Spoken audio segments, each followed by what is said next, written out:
ASUU went on strike. That's the 14th of February this year. Now, several negotiations between government and ASUU have failed to resolve the issues in contention. Now, during the Salah holidays, President Muhammadu Buhari, while granting audience to members of the Progressive Governors Forum who were on Salah homage at his Dara residence, expressed his anger and may have also lost patience over the prolonged action by the union in the country. And in his words, that's in the president's words, enough is enough. And to discuss the topic, ASUU strike, let me quickly introduce in our studio this morning Dr. Chris Ngige, the Honorable Minister of Labour and Employment. Good to see you, Honorable Minister. Thank you, Claire. Thank you for having me. Yes, and Kingsley, permit me, because I'm also an interested party. I'm a parent. Yeah, just like me. Yeah. And like me too. Like me. My last one graduated last December from University of Abuja here. I have 3 of them. They all went to Nigerian universities here. Yeah.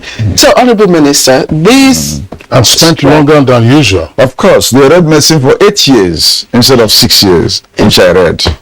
So this renegotiation with ASUU has become protracted. Not just protracted. It has taken many twists, many turns, and Nigerians have only been left even more confused with what exactly is going on. We've seen accusations from ASUU, counter accusations from the negotiating, NDAs, and of course the employer. What exactly is going on? Yeah, thank you. Let me first let Nigerians know what my role is on this matter. My role is that I'm Minister of Labour and Employment. A mediator. I'm a conciliator. Conciliator. I'm competent authority on labour issues for Nigeria. That is why an international body, I will lead a tripartite delegation from Nigeria to go to ILO as their head. Tripartite in the sense that there's a government side there, there's a private sector employers component there, and there are workers component under unions or federation. Federating umbrella for unions in Nigeria is Nigeria Labour Congress and the Trade Union Congress, TUC. Luckily for us, the head of Nigeria Labour Congress, Comrade Ayuba, is also heading what we call ITU, International Trade Union Organization, of about 160 countries. So Nigeria stands on a good pedestal on labor issue and in the ILO and international fora globally. So we expect to do the best of global practices here. So my role is to make sure that this is done. When government is not doing what they're supposed to do, I will sound note of warning to them. When labor unions are not doing what they're supposed to do, I will warn them. When private employers, their umbrella in Nigeria for today is NECA, Nigeria Employer Consultative Assembly, where you now have affiliates going in there, MAN, Nasima, and the rest of them.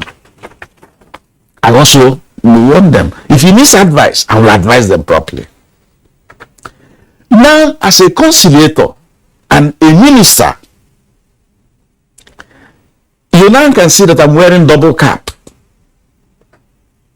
What is my double cap? My double cap is that government is also an employer here. All the people in the public service are government employees. So the Nigerian government is also an employer, just like the private sector is an employer. So when issues of disputes because the Labour Act, which I have here today to show you, specifies my role.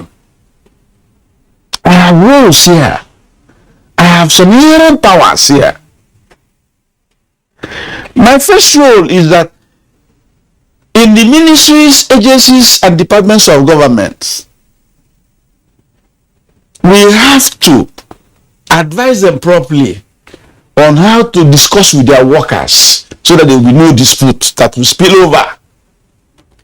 To that extent, we have what we call labor desk, manned by officers of directorate cadre in ministries and agencies, and especially the volatile ones: education, health, petroleum, aviation, judiciary,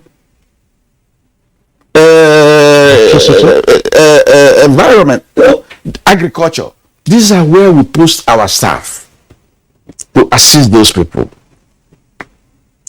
But we have two major volatile ministries and their parasitas that labor issues keep on recurring. Ministry of Health, Education. their teaching hospitals and federal medical centers. Ministry of Education, with their universities, polytechnics, colleges of education, and even federal secondary schools. So our desk is in education. We'll be guiding them on labor issues. But when they don't listen, that is when you have a spillover. Who are the they that don't listen? The officials there, when they don't do what they're supposed to do, they have to nip things in the bud. Or when the unions themselves, sometimes they can be overbearing and overzealous and overdemanding. So the problem that is making all these things stay up is economic. We need more wages, increase in wages, allowances, salaries, made worse by the fact that everybody is going to the federal government treasury to take money. Health, doctors, nurses, physiotherapists, everybody, federal treasury, federal allocation, federal appropriation.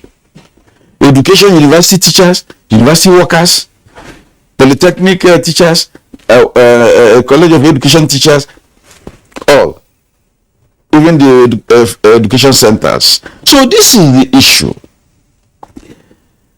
If I now come back to the ASUU strike, I have conciliated at least 3 ASUU strikes since I came on board, 3 to 4. I became minister in 2015. And by this law, once negotiation failed with the employer in their ministry, I do what is called apprehension by section 8 of this act. I apprehend it because there is a breakdown. It means the parent ministry, their direct primary employer, can no longer handle it. That's why a strike action comes. This law also says you give notice to your employer and to the competent authority on labor issue, which is me, of an impending breakdown. That is on the part of the union.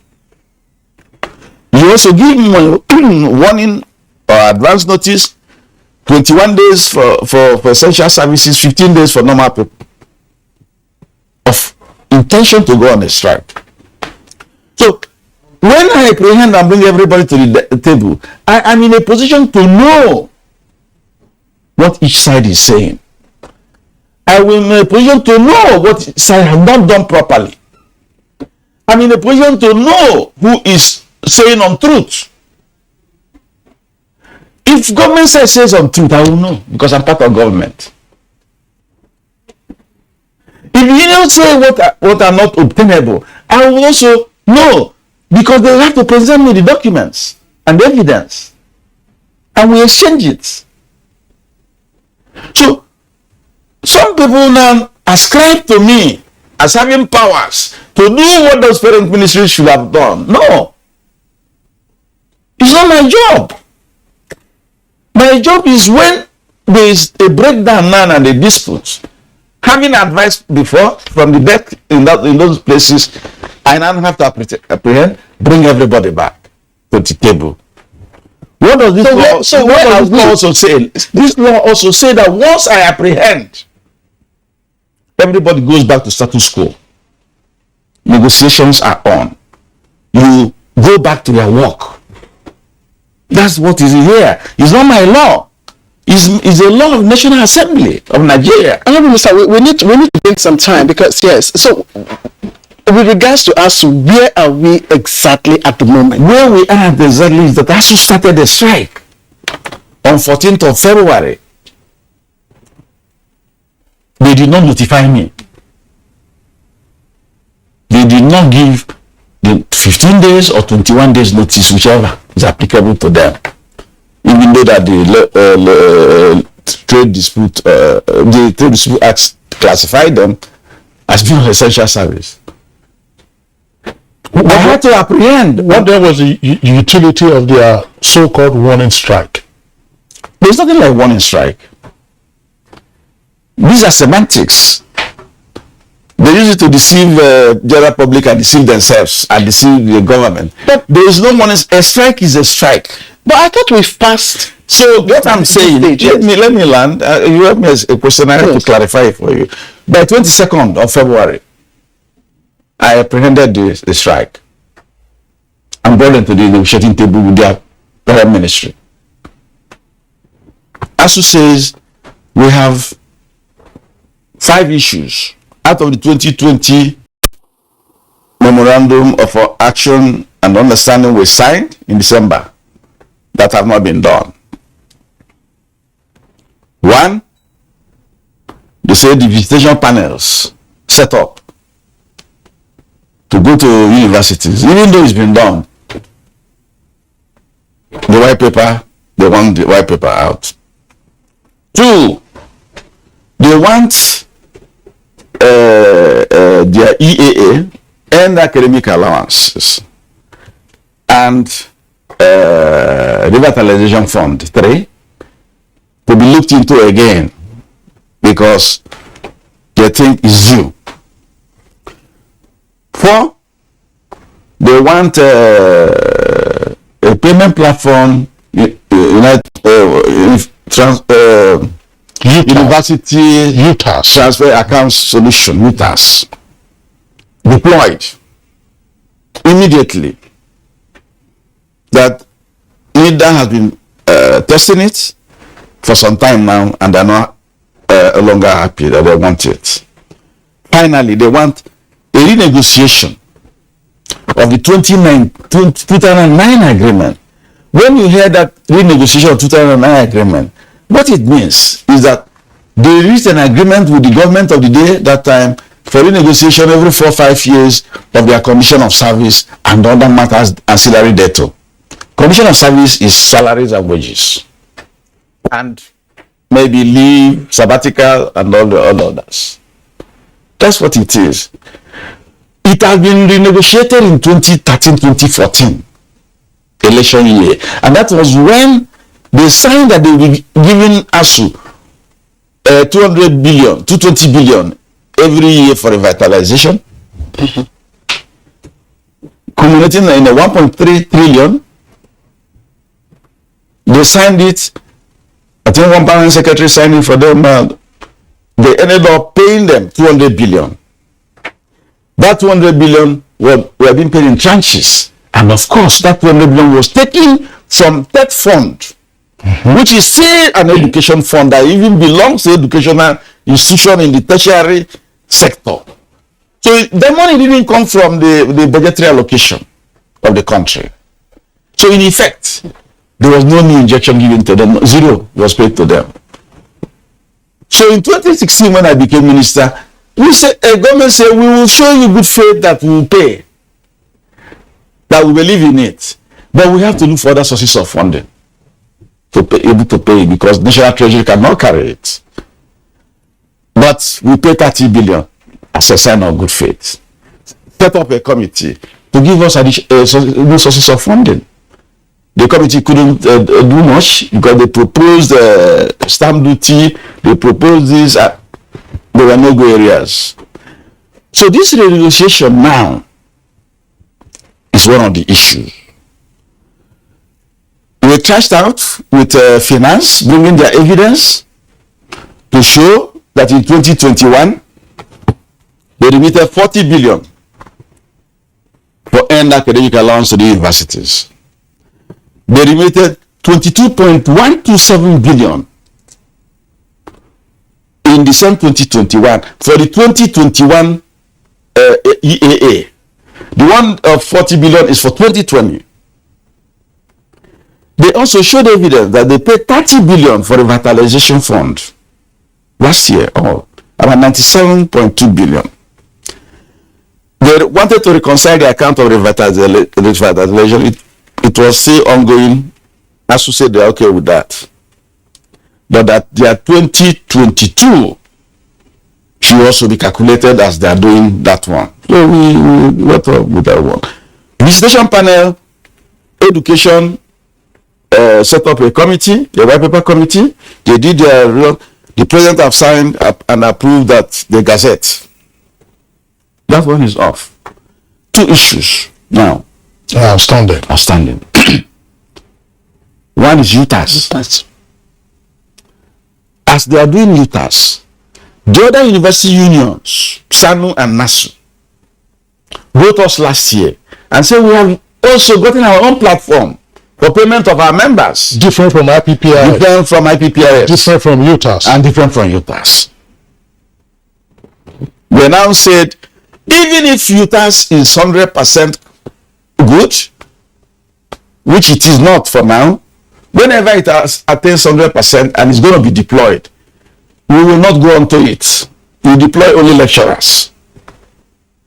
We, the engineers, bossers, accountants, architects, lab technologists in the university system will not go onto it.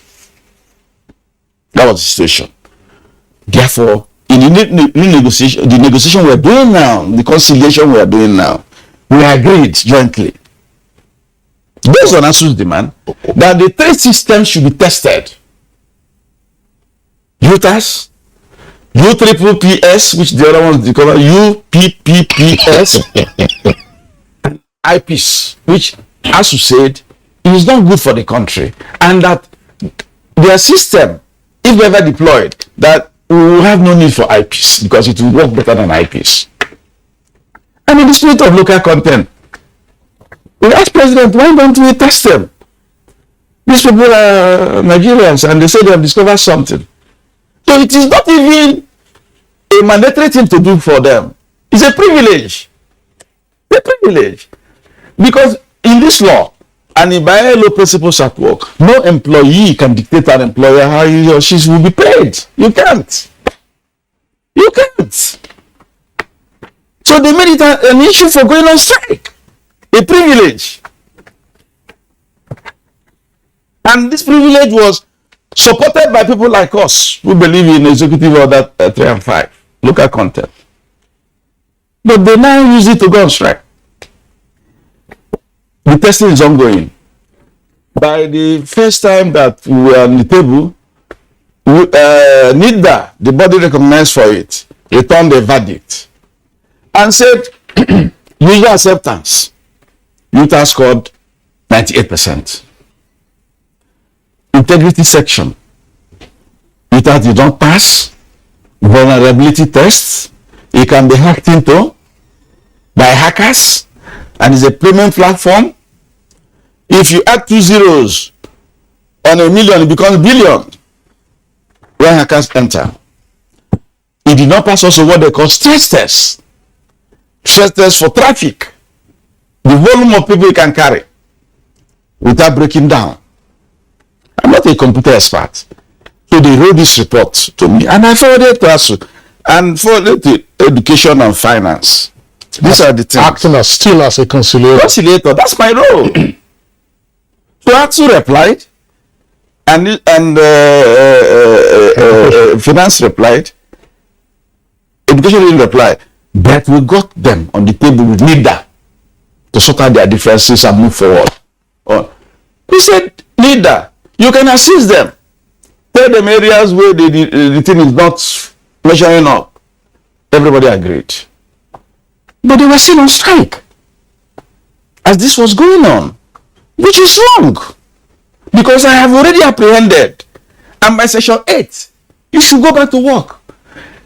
ILO principles at work say so because a strike action is an intimidating action against an employer.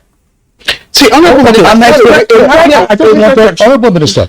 So let me round up with the negotiation. No, but it's part of it. It's part of it. There has been a report by ASUU claiming that your good self has been misadvising or misleading the president on this issue, on the strike issue. Am I of NIDA? NIDA is the one who wrote their report. In fact, after the report, they threatened Professor Pantami and said that his professorship from Futo is illegal and that they are withdrawing it. Was there a collective bargaining agreement between? There is none. Because that is the crux of the matter now. That is the crux of the matter now. That is the negotiation I was going into. Yes. On their wages, which is salaries and allowances. In the former time, the prototype negotiation committee, Gamaliel Onsede headed it. Babalaki headed it. At one time. Then Professor Munzali took over from Babalaki, when Babalaki got out from the University of Lagos Pro-Chancellor. So a Pro-Chancellor, by tradition, heads this committee. But in this committee, because there are people from private sector, most of them is a private sector man. Babalaki is a private sector man. Top persons who head it are private sector. There is a format where you have advisors and observers. These advisors, if you are doing condition of service on wages and salaries, the advisor, the first person that will be there is the Ministry of Finance. They know the financial situation of the country. They will be able to advise on what can be done in an enhancement. Budget Office of the Federation, because you are drawing from the Budget Office, you are drawing from Federal Treasury, and the Budget Office of the Federation prepares the national budget. So whatever is agreed, they will now mainstream into the national budget. You have salaries and incomes and wages. Commission, an established commission that fixes wages and salaries and income for anybody in the public service. They are there as advisors because whatever is agreed as an enhancement, they have to go and work out the template and give out. There is Office of Federal Civil Service of the Federation, because a lot of the issues will be on condition of service vis-a-vis public service rules on maybe appointment, sabbatical, and what have you. So they advise.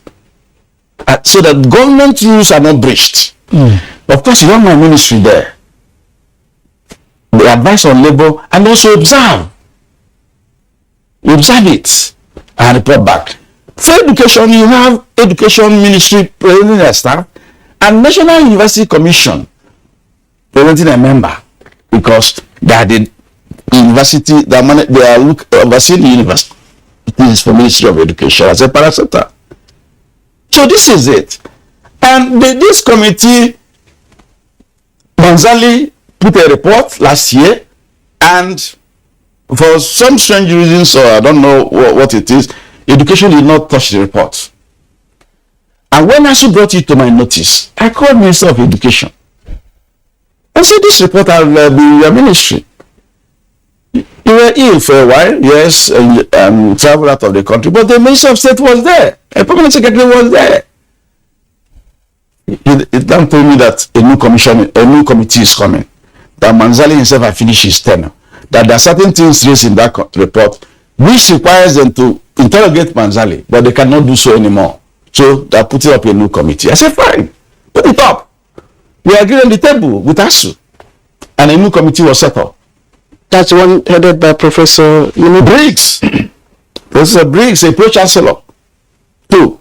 He's now the head of committee of pro-chancellors.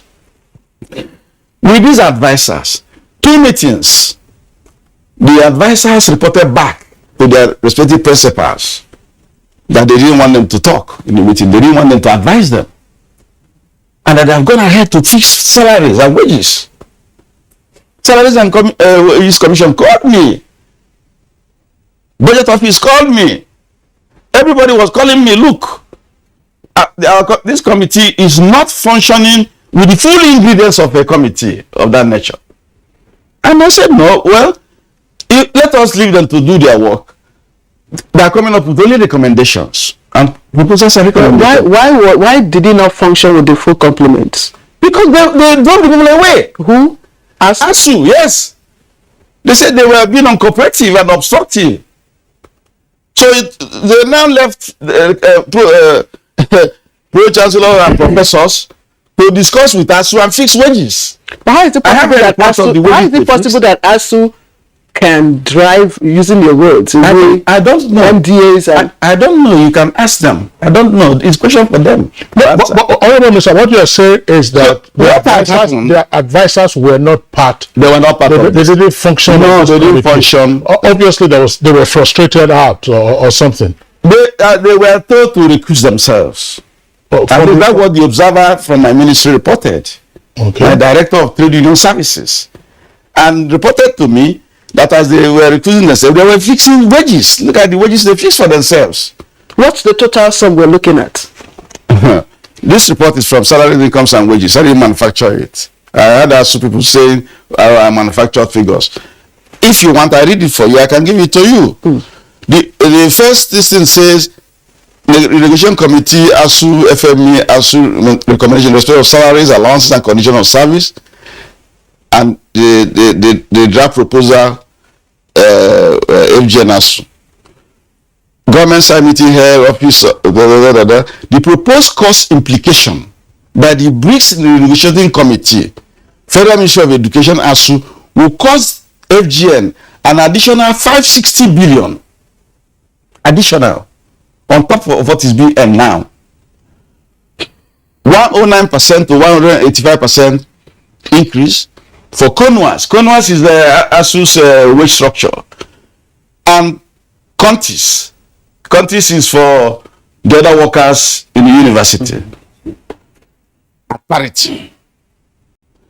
If we go down using 91% to 80%, this salaries and incomes and wages, that is their job, that the experts increase for countries only. They will be added to the present university wage bill 420 billion. It comes down from 560.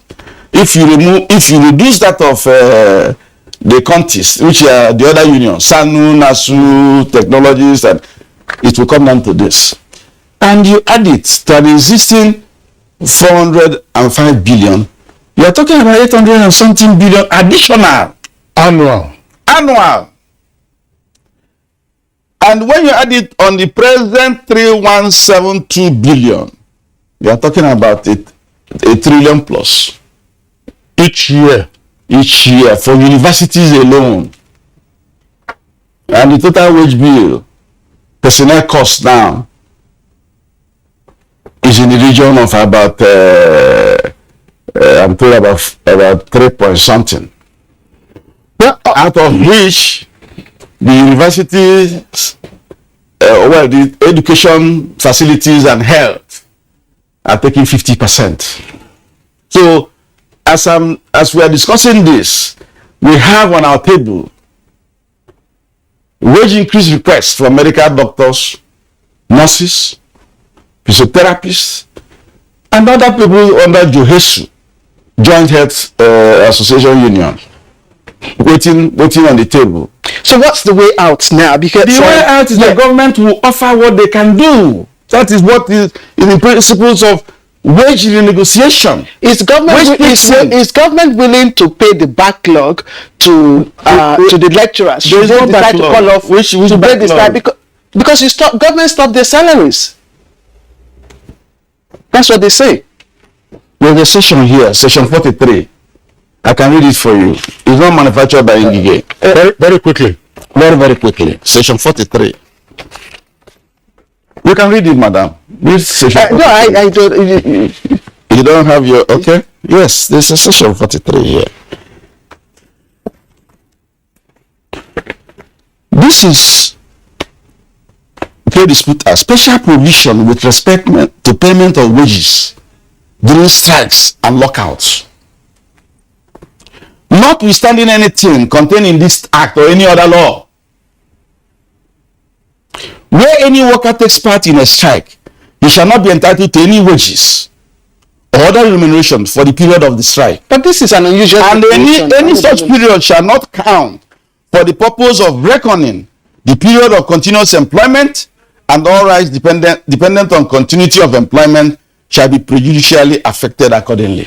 Okay, Honorable Minister, what this means is that in 2020, they didn't go on to work. They were on strike, but there was COVID. They were at home.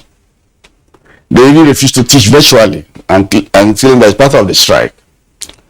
By 2020 agreement, we said, well, nobody should be punished. Honorable Minister, we made a case. We have to go for compassion to Mr. President, and I approved. And the backlog were paid to them in tranches then. So, but this is the law. So the in breach of the law. Okay. So nobody is. So what's your advice to parents now? I'm a parent. I'm one of them.